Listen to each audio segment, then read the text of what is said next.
Hey friends, criminal defense attorney Ryan Pacyga coming at you, covering the Chauvin trial again and my reactions to that. And before I begin, I just thought I'd give you one tip here. You might have noticed I haven't been on for a couple days, and that's because I went on a brief vacation. And one thing I see a lot of people do on social media is that when they're on vacation, they'll post a lot of pictures and posts about being gone on vacation. And I'm going to tell you that there are people out there that will see those things on social media and then will target residential burglaries where they'll break into your home and take things. And they're actually looking for signs of you saying that you're out of town. So one tip I have for you is if you're going to be going on vacation, that you wait to make any posts about it until after you're back, because there have been people certainly who have been targeted because thieves have seen that these people have posted that they're out of town for a while and have put two and two together and have come to their homes, and they can find you. If you don't think that they can find where you live, you're sorely mistaken, unfortunately. So be safe. My tip is wait to post, wait to put any messages up there, pictures or posts about being out of town until you get back, and then you can share your vacation with the world. All right, so my thoughts on this case. So right now, there are 14 jurors selected, and Judge Cahill has indicated that he's going to have a 15th juror, at least for this week, as a placeholder for a safety precaution. And these, of course, will be alternates. Now, typically, when a jury is picked, the last two people seated, last one or last two people seated in the jury box are the alternates in a case. However, in this particular case, given all the media attention that there's been, it's entirely possible that they're going to reshuffle that order and have told the lawyers in advance that there will be other alternates that are picked in a different order. We just don't know at this point. When in terms of how alternates work, so alternates are there so that if either once the jury is sworn in, all right, then jeopardy attaches. So this is what this means. While you're picking a jury, jeopardy hasn't attached. If something goes wrong while the jury's being picked, but they haven't been sworn in yet, the whole thing can be canceled.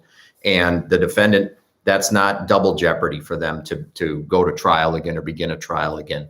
But once the judge swears that jury in, jeopardy attaches. And then if something goes haywire, that defendant can't be tried again, at least unless there's a mistrial, what's called a hung jury. But otherwise, jeopardy attaches. So judges are careful not to swear a jury in until the last possible minute so that jeopardy doesn't attach early and we get a weird result where double jeopardy attaches without really a fair trial for both sides. Okay, so Judge Cahill is going to have another alternate juror as a safety precaution. Now, I'm not sure if he intends to swear a jury in after they're selected or just pause it for the rest of the week and then swear the jury in right before opening statements would start next week. All right, I just don't know which way that's going to go yet.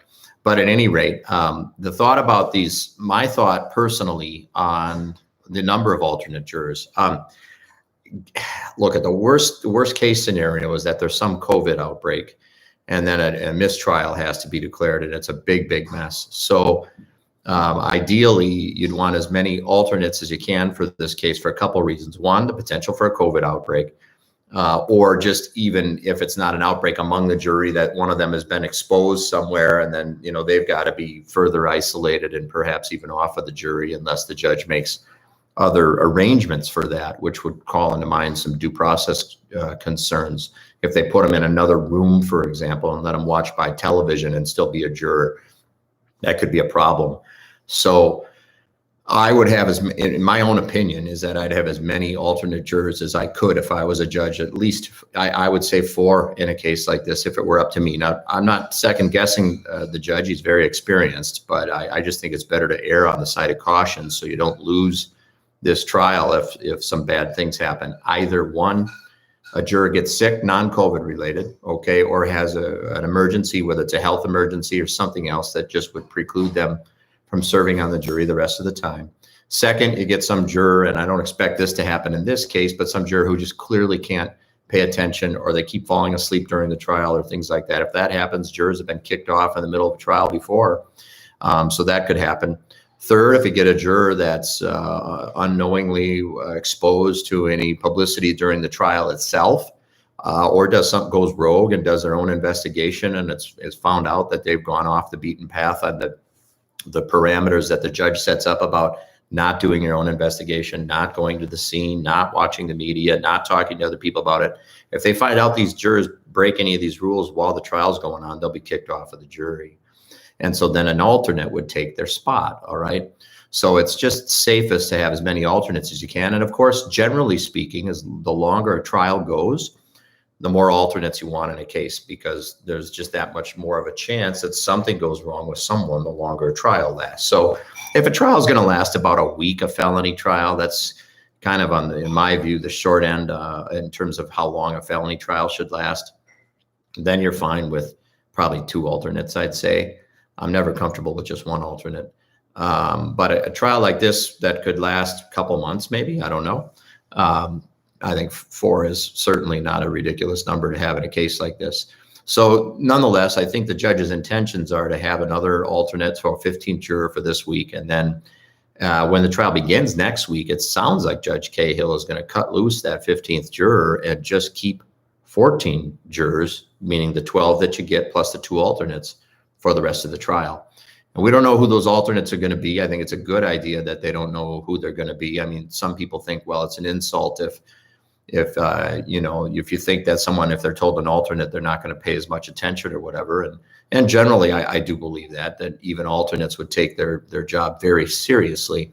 But you don't want the risk of anybody saying, well, I'll just nod off a little bit doing it and not quite pay as much attention because my vote's not going to count anyway. And then God forbid something happens and they're placed in and they weren't paying attention, then you've got a problem there. So I think it's a good practice not to tell who the alternates, who they're going to be. And that is the normal practice. Alternates are not told that they're alternates until right before the whole trial is done. The judge sends the jury to deliberate. And then the judge will say, and by the way, these 2 people, you're alternates. And so you're excused. And they kind of find out at the last minute. And generally by that point, alternates are kind of a little bit bummed because they get invested, they get interested in the trial, at least if you're doing a good job as the lawyers, and they want to be a part of that deliberation process.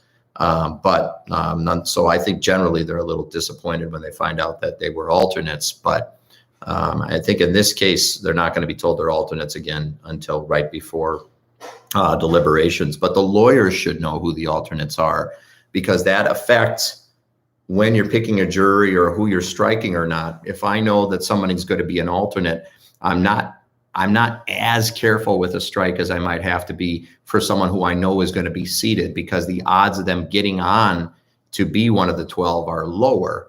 And so that becomes part of that chess match as well. So we'll continue on with that. Perhaps some other motions in limine will continue again. And that's what we have coming. I'll talk to you next time. Bye.